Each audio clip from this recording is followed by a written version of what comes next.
Segunda Epístola de Pedro, capítulo 1. Vamos ler os versículos 3 e 4, que são os versículos em que traremos a mensagem de Deus nessa noite. Diz a infalível palavra de Deus: visto como pelo seu divino poder nos têm sido doadas todas as coisas que conduzem à vida e à piedade, pelo conhecimento completo daquele que nos chamou para a sua própria glória e virtude, pelas quais nos têm sido doadas as suas preciosas e muito grandes promessas, para que por elas vos torneis coparticipantes da natureza divina, livrando-vos da corrupção das paixões que há no mundo. Amém. Só até aí, irmãos. Oremos. Senhor, Senhor nosso, Deus maravilhoso, bendito, Deus grande e tremendo. Deus misericordioso. Deus que provê aquilo que é necessário para o seu povo. Estamos aqui, Senhor, orando nesse momento exatamente para isso, para que o Senhor nos fale nessa noite. E traga, Senhor, o que precisamos. Nós precisamos da Tua palavra, Senhor, mas da Tua palavra, Senhor, lida, explicada e aplicada às nossas vidas. Nós carecemos, ó Deus, da Tua instrução. E somente o Teu Espírito, Senhor, pode nos falar.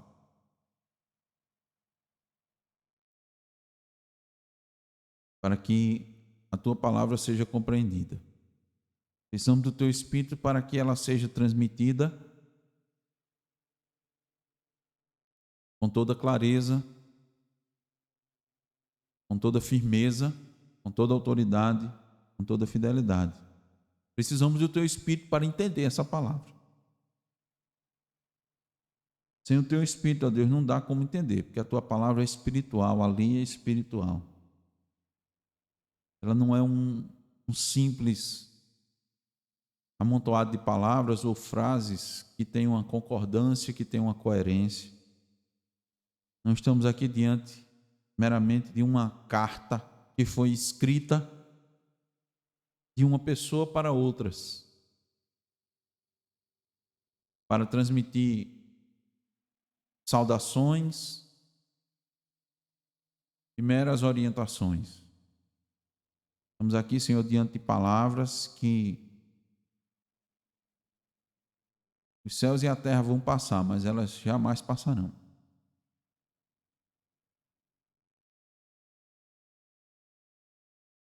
Todas elas vão se cumprir e se cumprem. As verdades aqui não dependem do tempo, da cultura em que elas são proferidas. Somente, ó Deus, a Tua palavra tem essa condição, essa capacidade, essas características de atemporalidade, de autoridade. Reconhecemos, ó Deus, o Teu dedo nessas palavras. Elas por si só, somente elas, possuem, ó Deus, essas características. Não precisa ser reconhecida por nenhum homem. Não precisa ter autenticação de ninguém. Simplesmente, ó Deus, nós damos o amém quando as proferimos. Teu povo está aqui, Senhor, os Teus eleitos, carecendo, ó Deus, da instrução. Eles ansiaram, ó Deus, a semana toda, o momento do culto público. E ansiaram, ó Deus, o momento que Tu te levantas e falas por meio de um pecador fraco, mas Tu falas. Então, ó Deus, digna-te em falar.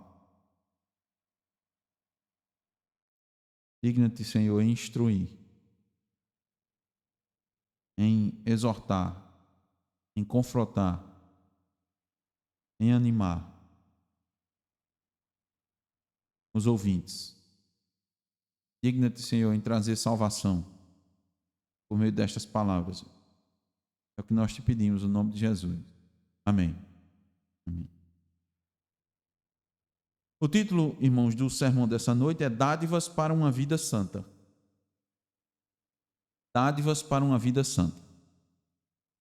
Temos mostrado aos irmãos que havia uma ameaça à igreja, que o apóstolo Pedro, agora guiado pelo Espírito por meio desta segunda epístola, estava alertando os irmãos. Os irmãos da dispersão. Esses irmãos, nós cremos que eles são os mesmos destinatários da primeira epístola. Irmãos da dispersão na Capadócia, Ásia, Bitínia. Os irmãos que tiveram que deixar suas casas, tiveram que abandonar até mesmo familiares por causa da sua crença, por causa da sua profissão de fé. Eles professaram crer em Jesus Cristo e, consequentemente, tiveram que ser dispersos, e eles estavam agora na Ásia, em vários locais, carecendo da instrução, carecendo da palavra. E o apóstolo Pedro, Deus o designou por meio do Espírito para direcionar essas cartas e os instruir. E os animar também. Os irmãos estavam passando por perseguições, por dificuldades. Esse era a grande ameaça na primeira epístola, que o apóstolo Pedro orientou aqueles irmãos para que eles não desanimassem na fé. Eles estavam sofrendo bastante. E os sofrimentos no crente, dependendo da sua intensidade e das circunstâncias e dos momentos, ele abate. Ele deixa o crente fraco. Muitas vezes até questionando. Como Asaf fez, né? Deixou no Salmo. Senhor, a gente deixamos as nossas famílias para te seguir. E quando aqui chegamos, ó Deus, a coisa piorou. Né? A coisa parece estar pior do que lá. E há muita perseguição aqui. As pessoas nos maltratam. Nós não somos bem vistos. Quando está tudo bem, até eles descobrirem que nós somos cristãos, começam a olhar de forma diferente. Muitos se afastam. Alguns não querem conversar mais. Nós percebemos uma diferença no tratamento.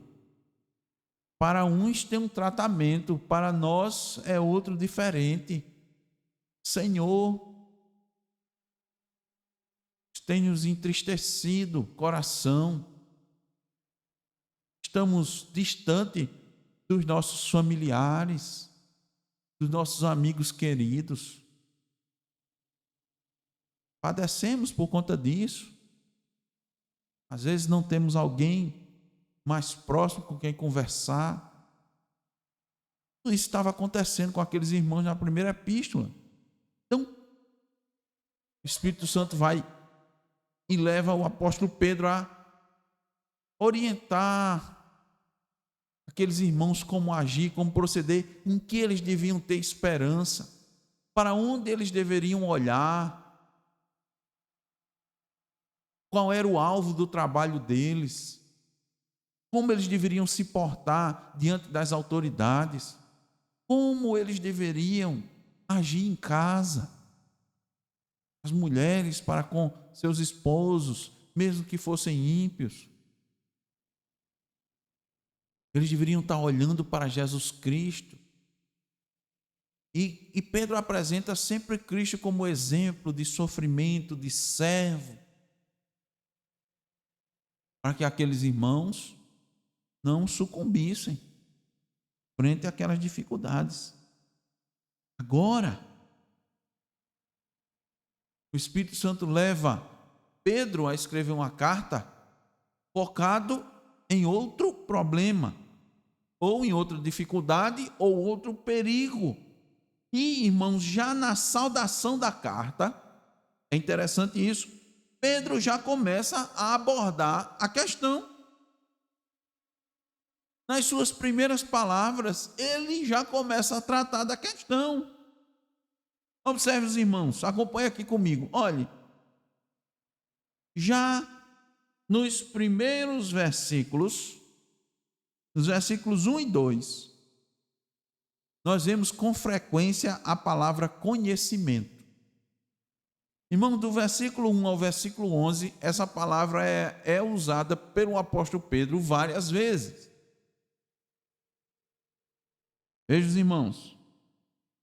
Olha o versículo 2. Neste versículo, o desejo de Pedro, que ele faz por meio de uma oração,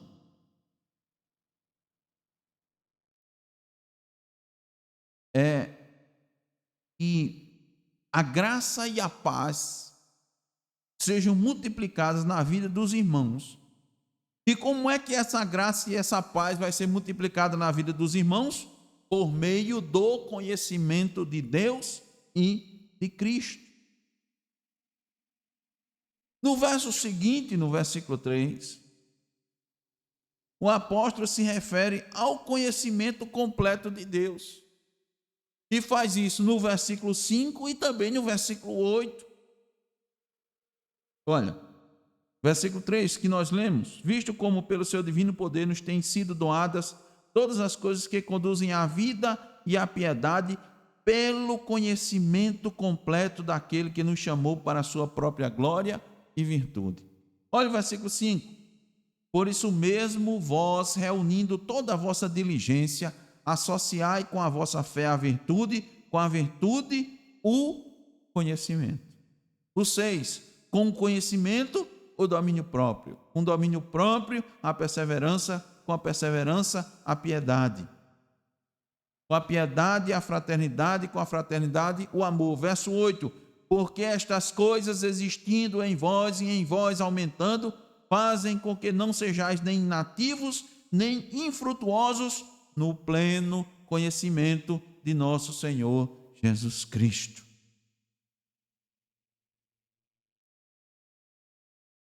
Pedro está se reportando ao conhecimento, e isso tem um objetivo. Se os irmãos forem para o último verso dessa epístola, o último verso, que é o versículo 18 do capítulo 3, Pedro fala sobre o conhecimento. Vejam aí, os irmãos. Antes crescei na graça e no conhecimento de nosso Senhor e Salvador Jesus. Esse conhecimento, irmãos, a que Pedro se refere, é o conhecimento de Deus, mas que leva uma vida de muitos frutos.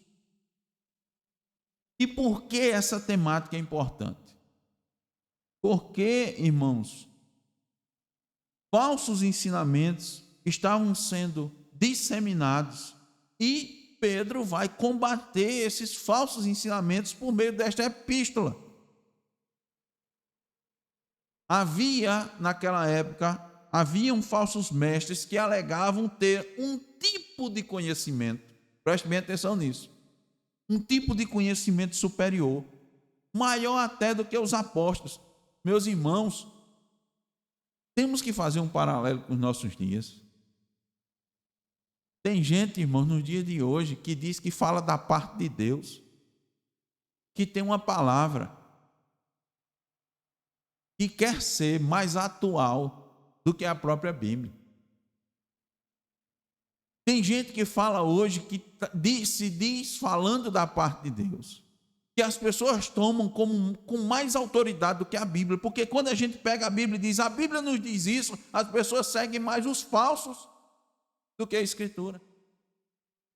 Então essa mensagem do apóstolo Pedro é muito atual. Haviam pessoas naquela época que diziam que tinham um conhecimento superior. Mas Pedro nos diz que, apesar de alegarem ter um conhecimento diferenciado, Pedro diz, observem que eles andam segundo as suas próprias paixões. Consequentemente, este não é o padrão de uma vida santa.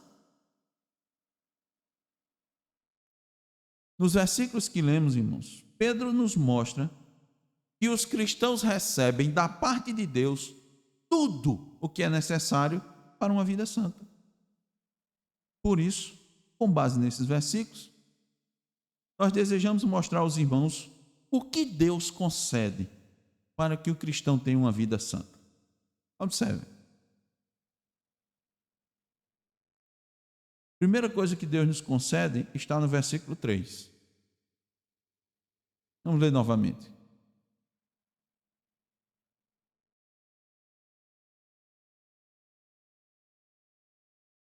Segunda de Pedro 1:3 diz assim: visto como, pelo seu divino poder, nos têm sido doadas todas as coisas que conduzem à vida e à piedade. Só até aí. O que é que primeiro Deus nos concede para termos uma vida santa? Seu poder. Seu poder. Mais uma vez eu quero destacar, irmãos, a graça de Deus, que é indispensável, necessária na vida do homem. É por meio da sua graça que Deus atua com seu poder. Preste bem atenção. Primeiro, por esse poder, Ele nos concede um novo nascimento. Você só nasce de novo por causa do poder de Deus na sua vida. Ninguém tem condições de nascer sozinho, nascer por si só de novo. Ninguém tem essa condição. Se você nasce de novo, é por causa do poder de Deus. Ele é que tem essa condição de fazer você nascer de novo. Por isso que Paulo diz, Ele nos deu vida. E Ele faz isso por causa do seu poder. Mas seu poder, preste bem atenção aqui, não se limita apenas a esse momento pontual do novo nascimento, mesmo que seja uma condição sine qua non, ou seja, uma condição imprescindível. Esse poder, ele é tão forte que não tem como resistir. É por isso que a palavra poder em grego utilizada é dunamis, de onde provém a palavra dinamite. Dinamite, nós sabemos bem o que é, né? Então a palavra dinamite provém de poder, dunamis. E o que é isso? Isso é uma obra sobrenatural que atua no homem vindo da parte de Deus. E ela atua continuamente, perpetuamente até o fim. Por isso que eu disse, não é só um momento pontual. O que Pedro está dizendo aqui, irmãos, é que pelo seu divino poder nos têm sido doadas todas as coisas. Pedro quer destacar essa verdade para os irmãos, porque o que Deus concede é muito superior a qualquer outra coisa, porque provém do seu poder. Você não pode comparar essa dádiva, porque é dado por Deus, é o seu poder. Não está em nós, é algo sobrenatural. Então não se pode comparar essa dádiva com aquilo que é obtido por meio dos esforços humanos. Muito menos pelo conhecimento místico que os falsos mestres alegavam ter. Então, toda a provisão para uma vida santa provém unicamente de Deus. Não há outra fonte. Não há outra fonte. E o poder de Deus não se acaba. É constante e possui recursos inesgotáveis e inestimáveis para se ter uma vida piedosa. Por isso que Pedro está dizendo, meus irmãos, você quer ter você quer ter um conhecimento sobre Deus?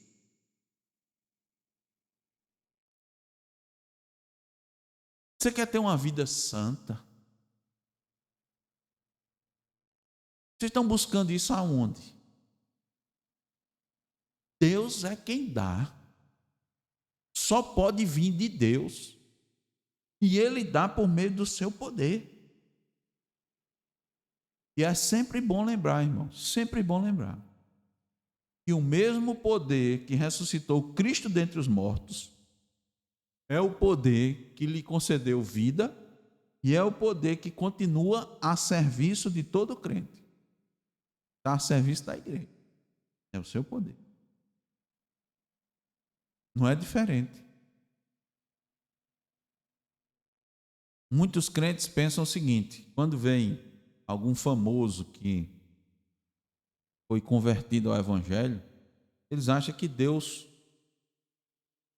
se esforçou mais, né, para salvar aquele do que... Não, o outro é uma pessoa desconhecida e tal.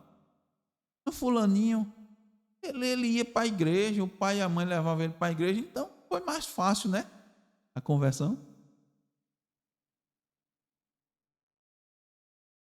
Estando nós mortos, todos mortos, na mesma condição. Eu pergunto, irmão, tem alguém mais morto do que outro? Tem como você diagnosticar um mais morto do que o outro? Você diagnostica assim, não, esse está com mais saúde do que o outro, né? Não é verdade? Você tem como você chegar a um médico e dizer assim, esse aqui está morto, esse aqui está morto, mas esse está mais morto do que esse. Todos mortos estão na mesma condição espiritual. Então é preciso o mesmo poder. Então eu pergunto, por qual razão os crentes estão indo buscar suas provisões para uma vida santa a parte de Deus? Se Pedro nos diz aqui que pelo seu poder é que nos são dadas todas as coisas que conduzem à vida e à piedade. Essa pergunta é necessária, irmãos, porque quando os homens buscam poder para viver agradando a Deus por meio de obras como mortificação do corpo, em jejuns, penitências, vigílias, culto de libertação, votos e etc., estão desprezando o suficiente poder de Deus. A tendência natural do nosso coração é realizar obras, é fazer por onde. Buscar poder em outros lugares. Você está buscando poder? Está buscando poder em outro lugar. Buscar poder em outro lugar vem de um coração enganoso. Vem também da ignorância, da falta de conhecimento a respeito de Deus. Por que é que Pedro está dizendo aqui? Conhecer a Deus, conhecer a Deus, conhecer a Deus. Para você não ir buscar em outro lugar, porque não vai ter. Não tem. Não buscar em nenhum outro lugar. Não sair andando de igreja em igreja, achando que na igreja tem isso. Nessa igreja tem, nessa aqui não tem. Na hora que a igreja tiver a palavra, está aqui, é o poder de Deus. Aqui é o poder de Deus. Para a salvação, todo aquele que crê. Primeiro do judeu, depois rico.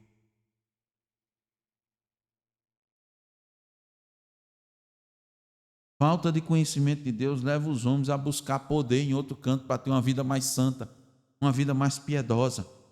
E aí o que é que acontece? Vem a armadilha dos falsos profetas, dos falsos ensinamentos, desviando o povo de Deus.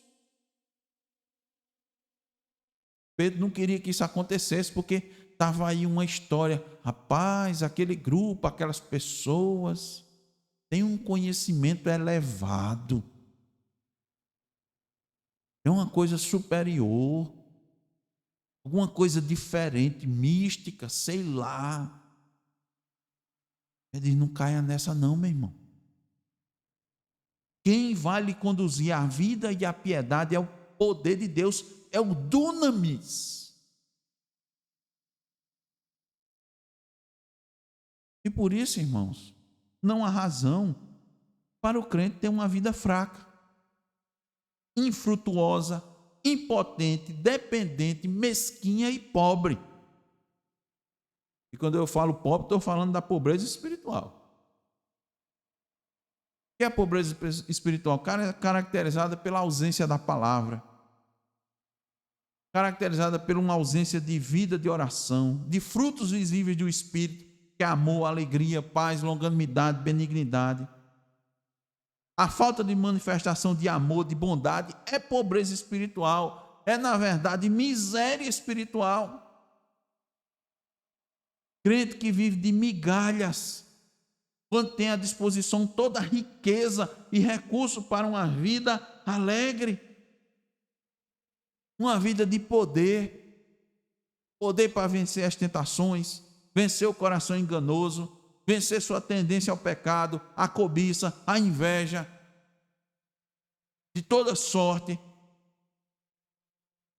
para não estar invejando o ímpio, para não resvalar o seu pé, para não estar invejando o crente, quando Deus lhe dá também riquezas espirituais, poder para vencer a insatisfação, a reclamação, a murmuração, o choro. Deus tem um poder. E esse poder nos faz ricos, ricos espirituais, rico para testemunhar da graça de Deus na vida, rico para orientar biblicamente seu irmão, de abrir a boca e dar um parecer bíblico, quando há necessidade, quando a igreja precisa. Como tem momentos que a igreja precisa decidir algo importante, e precisa de gente com poder, mas não é poder pessoal, não é poder de persuasão, não é poder da oratória, é do poder de Deus agindo na sua vida. Pela abrir a boca e falar segundo os oráculos de Deus, isso é poder. A igreja precisa desse dunamis na vida de cada um para ser rica, vitoriosa, operante. Ela não pode depender só. O pastor é que tem poder, os oficiais, os diáconos é que tem poder. Não, tem que ser na vida de cada um. Uma igreja poderosa é a igreja em que o poder de Deus age na vida de cada um. Porque a igreja primitiva era poderosa? Porque perseverava na doutrina dos apóstolos, no partir do pão, na comunhão. Poder. Não é poder segundo o mundo. O mundo, o poder é outro, é o poder do dinheiro, é o poder do convencimento, né? Da persuasão, da lábia, da conversa, do levar os outros. É o poder das amizades, das influências. É o poder que o mundo acha que tem poder. Estevão era poderoso em palavras. João Batista era poderoso em palavras. Estevão morreu apedrejado, João Batista morreu degolado, decapitado. Mas eles eram homens poderosos. Homens ricos, riquíssimos, espiritualmente ricos, financeiramente pobre. João Batista comia gafanhoto, mel silvestre, a roupa dele era estranha, né? Até mesmo, nem Jesus se vestia igual a João Batista. Riqueza caracterizada pela piedade de quem tem relação direta com Deus, que tem comunhão com Deus, proximidade, harmonia, relação. Você tem poder. Quando você gosta do que Deus gosta, quando você valoriza o que Deus valoriza, quando você se alegra com o que Deus se alegra, quando você odeia o que Deus odeia, você tem essa proximidade com Deus, você tem comunhão. Você anda perto. Por que os irmãos têm aqui comunhão? Porque eles gostam. Tem alguma coisa que traz esses irmãos aqui, nessa igreja. Isso eu creio que é a palavra, né? Há outras que se caracterizam por, né, as pessoas gostam de estar junto, porque o papo é bom, porque sempre tem um movimento, sempre tem um encontro de jovens, sempre tem um encontro de casais, sempre tem um retiro, sempre tem um passeio, sempre tem um banho, sempre tem um aniversário disso, daquilo.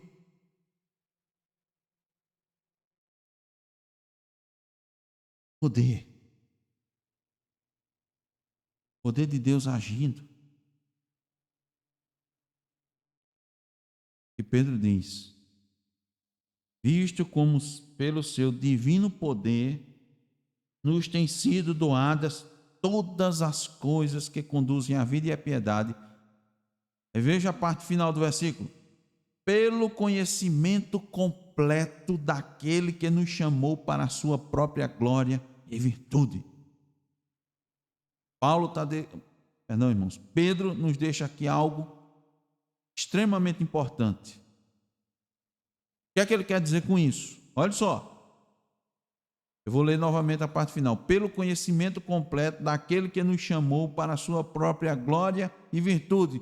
Isso quer dizer que Deus torna suas dádivas disponíveis para os cristãos à medida que eles passam a conhecê-lo. Eu vou repetir. Deus torna suas dádivas disponíveis para os cristãos à medida que eles passam a conhecê-lo. E aqui o conhecimento de Deus se dá por Cristo, que é a revelação suprema de Deus.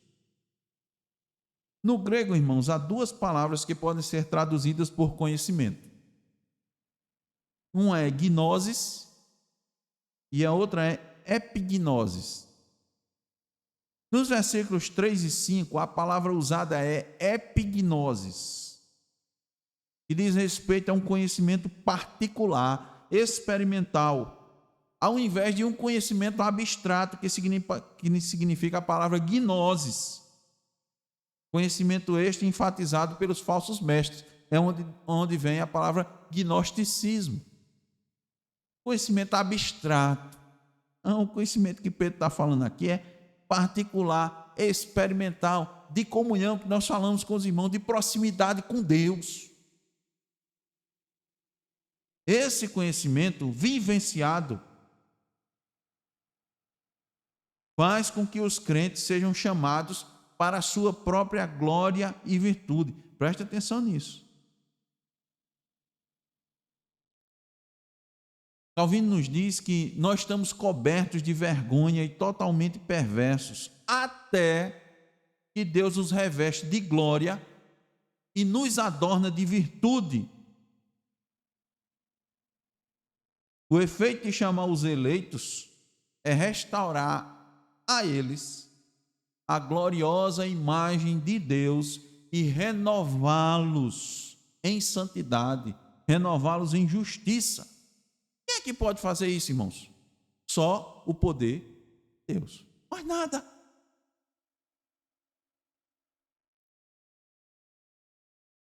Aí eu pergunto, o que é que o poder de Deus tem feito na sua vida? Com que intensidade esse poder tem agido? Você se diz ser um cristão? Então eu pergunto, o que é que esse poder tem feito? A intensidade com que Deus tem agido na sua vida é o mesmo que uma banana de dinamite, né? Dunamis, né? Dinamite vem de dunamis. É uma banana de dinamite. Os irmãos já devem ter visto, né? O formato de uma dinamite, o paviozinho, né? poder de Deus é equivalente a uma banana de dinamite, aquela explosão. É uma ou muitas, capazes até de implodir um prédio.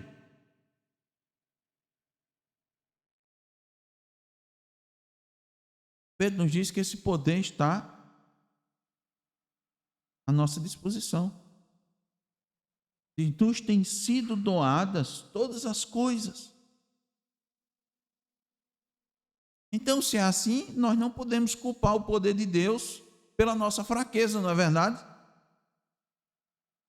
Porque se esse poder é o mesmo que ressuscitou Cristo dentre os mortos, é um poder imensurável. Continuando o seu entendimento, Calvino ainda nos diz que Deus continua o curso de sua benevolência perpetuamente até o fim. Então, não é uma ação pontual, como inclusive dissemos aos irmãos, ela continua. Agora, preste bem atenção nisso, exceto quando nós mesmos o interrompemos por nossa descrença. Atente bem para isso. Olha, irmãos, não há limitação para Deus. Não há limitação para o poder de Deus. Mas Deus pode limitar a atuação do seu poder naqueles que têm pouca fé. Pode. Deixa eu dar um exemplo.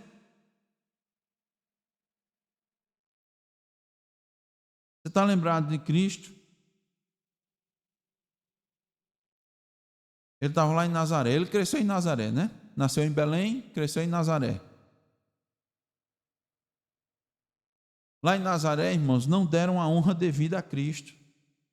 E por esse motivo, lá em Marcos 6,5, nos diz que Cristo não manifestou todo o seu poder naquele local. Cristo podia ter feito muito mais, mas ele mesmo limitou o seu poder. Não é que ninguém limita o poder de Deus, ninguém pode limitar o poder de Deus, mas Deus limita o seu poder.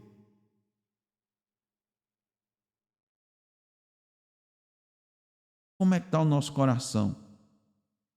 Uma terra fértil, regada pela fé, no qual Deus pode dispor seu poder sem limitá-lo? Ou será que não é a nossa incredulidade que nos faz dar um passo para frente e dois para trás? Será que não é essa mesma disposição do coração que temos tido como os moradores de Nazaré? O motivo pelo qual nós não desfrutamos de uma vida plena no poder de Deus não é por falta de firmeza, por duvidar. A gente não está fazendo como o pessoal. Esse aí não é o filho do carpinteiro? É? Não é esse o filho do carpinteiro? Não é Maria sua mãe? Não estão entre nós seus irmãos e irmãs? E Cristo está dizendo: não há profeta sem honra, senão na sua própria terra.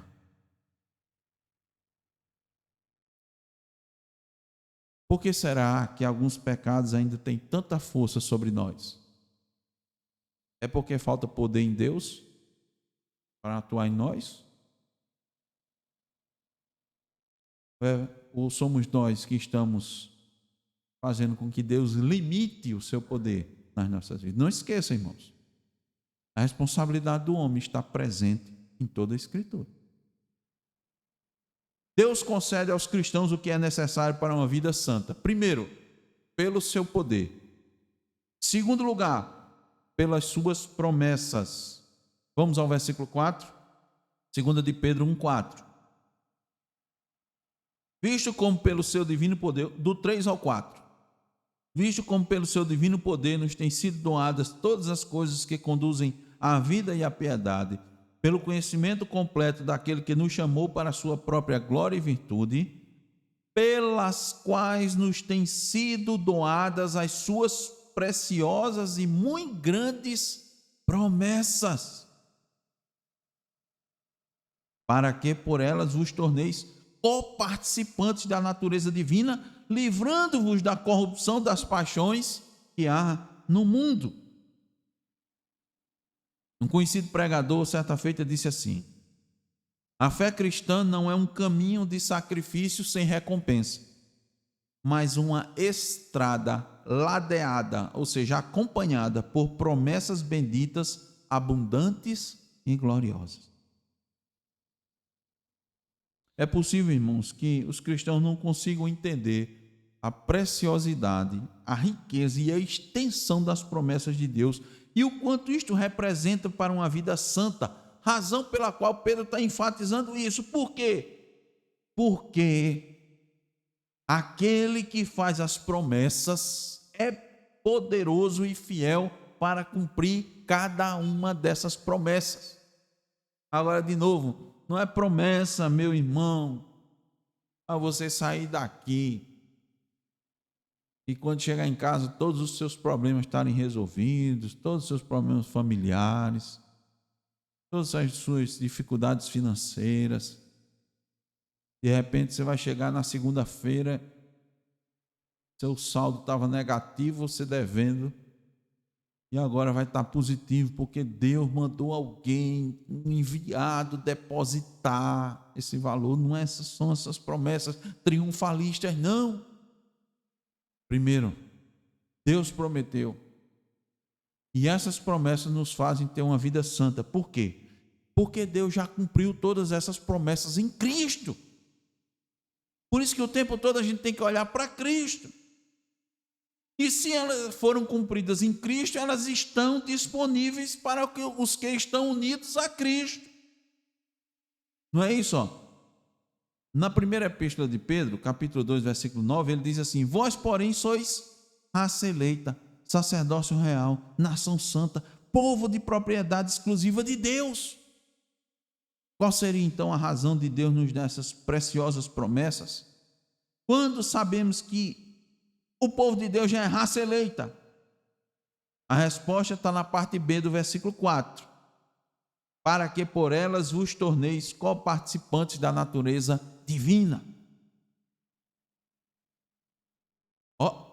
Isso aqui, irmãos, eu vou repetir. A gente não tem noção, não. O que é ser coparticipante da natureza divina? Que coisa é essa? Um pecador, que a gente inclusive começa o culto orando, pedindo perdão a Deus, e é uma vida, tem que ser uma vida de arrependimento. Aqui está a promessa, é ser participante, coparticipante da natureza divina. Não sei como é isso assim. Em termos de você aprender na mente, eu fiquei se imaginando. Primeiro, eu sei que o versículo não está dizendo que a gente vai fazer parte do ser de Deus, não é isso não. Há quem pense, viu? Há quem pense e há quem já ensine e pregue isso. Você vai ser participante do ser de Deus, não é isso não. Nós somos criaturas agora, sempre seremos criaturas e nunca seremos deuses, nem na glorificação. Mas Pedro está nos dizendo que os verdadeiros cristãos são coparticipantes da natureza de Deus. Paulo também disse isso lá em Romanos 8, 9, a parte A. Diz: vós, porém, não estáis na carne, mas estáis no Espírito.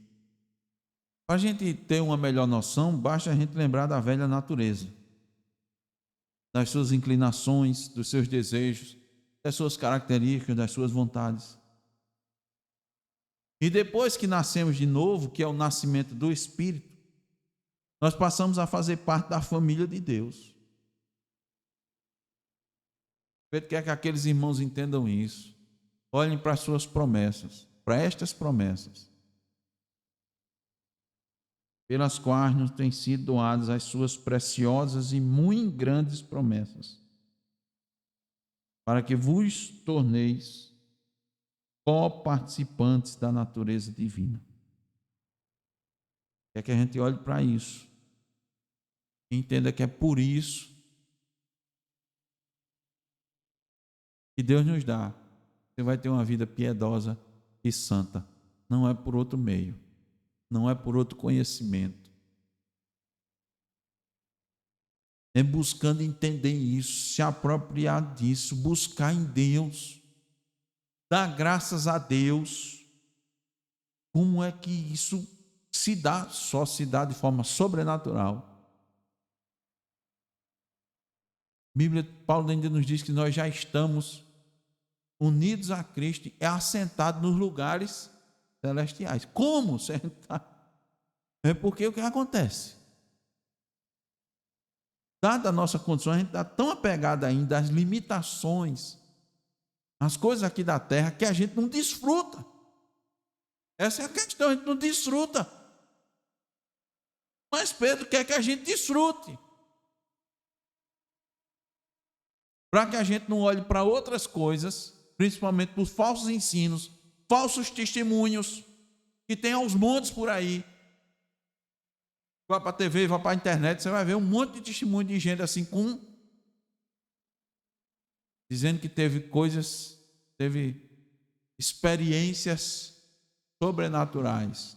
Não dá nem para contar. Ele está dizendo aqui, ó, as promessas são essas. Para vocês serem co-participantes da natureza divina. Isso para nos ajudar a entender, diz o seguinte: se estamos em Cristo, então Deus, o Espírito Santo, passou a residir em nós. Na medida em que somos habitados pelo Espírito Santo, não nos tornamos divinos, nós não nos tornamos divinos, mas participamos da presença de Deus na nossa própria alma. É uma honra muito grande. Pedro está aqui dando essa ênfase, irmãos, usando superlativos. De que maneira ele está dizendo? Olha, preciosas e muito grandes promessas.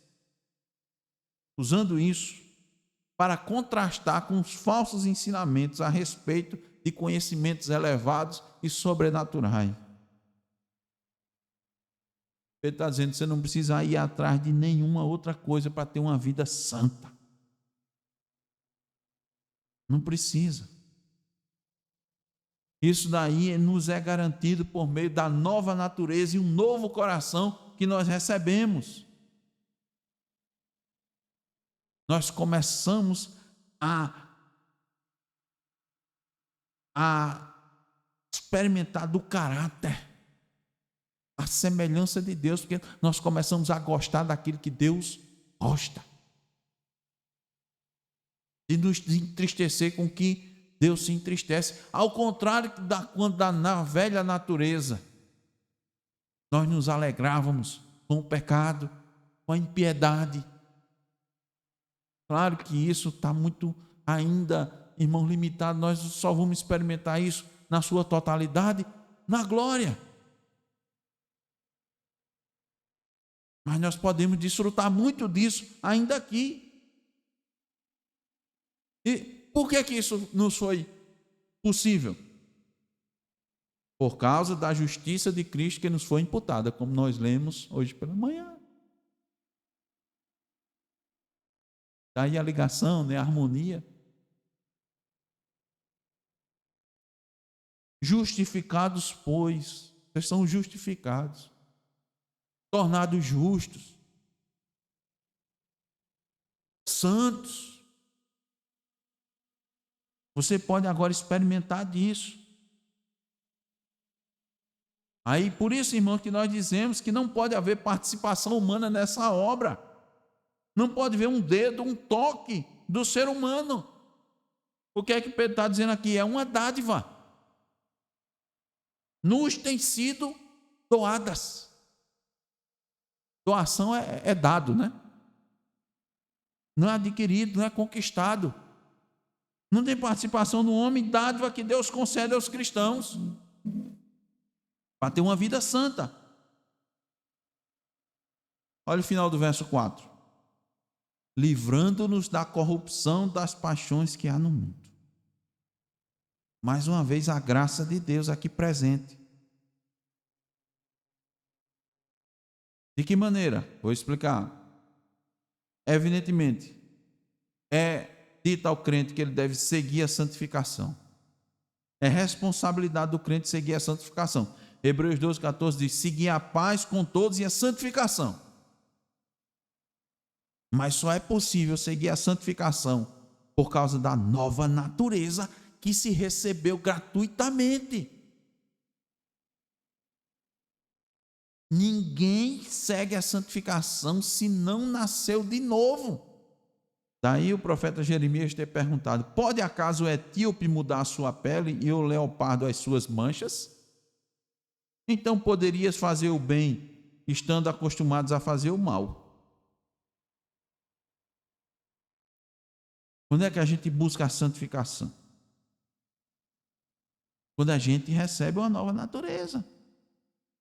Quando podemos nos livrar da corrupção das paixões que há no mundo?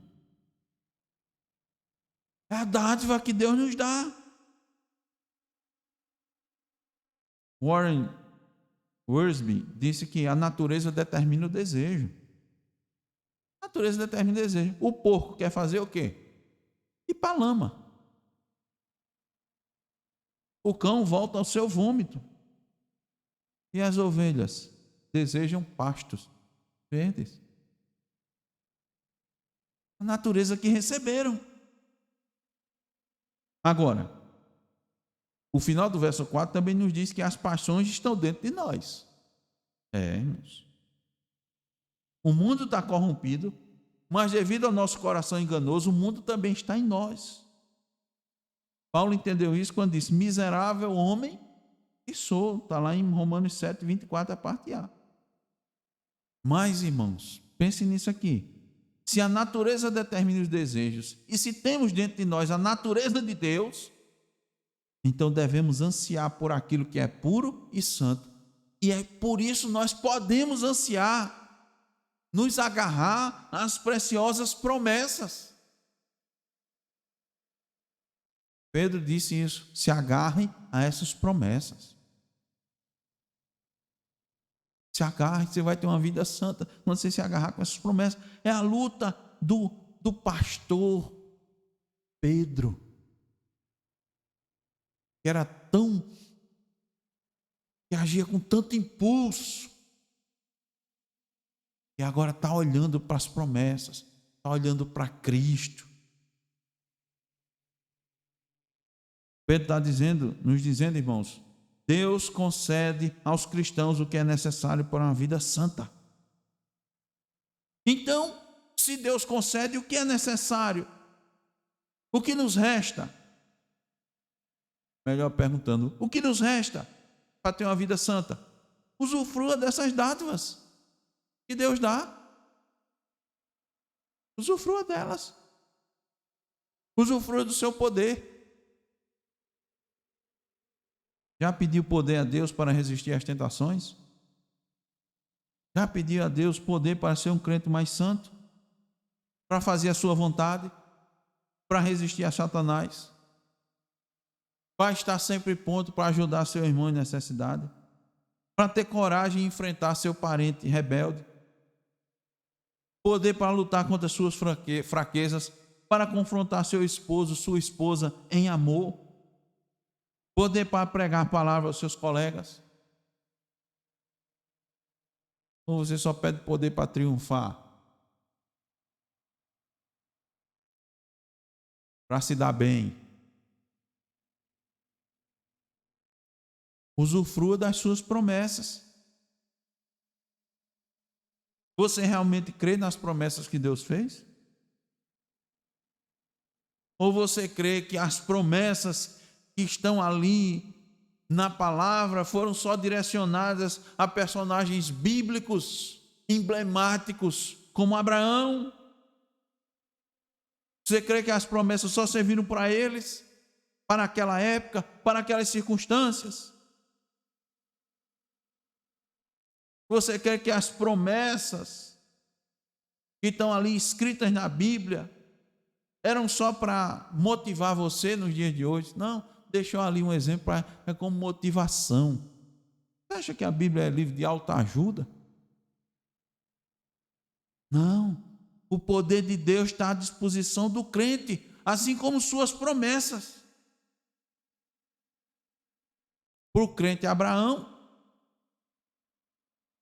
no passado, porque de lá em Hebreus 12:8, pela fé Abraão, sendo chamado, obedeceu, indo para um lugar que havia de receber por herança e saiu sem saber para onde ele ia. Essa promessa é para você quando Deus lhe manda fazer, ou até Deus lhe manda sair para ir para outro lugar. Ele vai lhe prover. Mas você está crente nessa promessa? Ou como a gente diz, você quer entender para poder crer? Não funcionou assim, né? Nunca funcionou desse jeito. Não pelos aqueles que agiram pela fé, como Abraão, que entendeu numa coisa dessa. Irmãos, Abraão percorreu 2.400 quilômetros para sair de onde ele estava, de Ur dos Caldeus, até ir para Canaã, com 75 anos de idade. Com 75 anos de idade. Naquela época já era uma idade significativa. Não se vivia mais 800, 900 anos. Na época de Abraão. Ele saiu com 75 anos de idade. Qual era a promessa? Você vai ter muitos filhos. Ele não tinha nenhum, a esposa dele já idosa e estéril. Mas você acha que essa promessa é só para ele, só serve para aqueles personagens lá? Você acredita que só Sansão recebeu forças ou dunamis? Só ele recebeu aquela força? Para ele lutar contra os filisteus, os maiores inimigos daquela época? Ou você não pode receber também o poder de Deus para vencer seus maiores inimigos? Pode ser sua apatia, sua preguiça, a luxúria, a cobiça, a mentira, a inveja, e você se tornar um vencedor sobre esses grandes inimigos. A promessa não é fazer de você uma figura conhecida em toda cidade, ou estado, ou país que reside. A promessa não é colocar você no palco para que todos lhe aplaudam. É você vencer o mundo. É você vencer o príncipe desse mundo. É você vencer a concupiscência da sua própria carne. A promessa é fazer de um pecador inveterado um santo. Essa é a promessa. A promessa é fazer com que um pecador seja participante da natureza divina. A promessa é fazer com que você viva no mundo, tenha contato com as pessoas ímpias, mas não viva como elas, não pense e não haja como elas. A promessa é para você viver separado, refletindo sua cidadania celestial, porque agora está revestido do novo homem, criado segundo Deus, em justiça e retidão procedente da verdade. Essa é a promessa. Essa promessa conta com o poder de Deus para ser cumprida na vida de cada um dos seus eleitos. Que assim seja, irmãos, na nossa vida. Amém.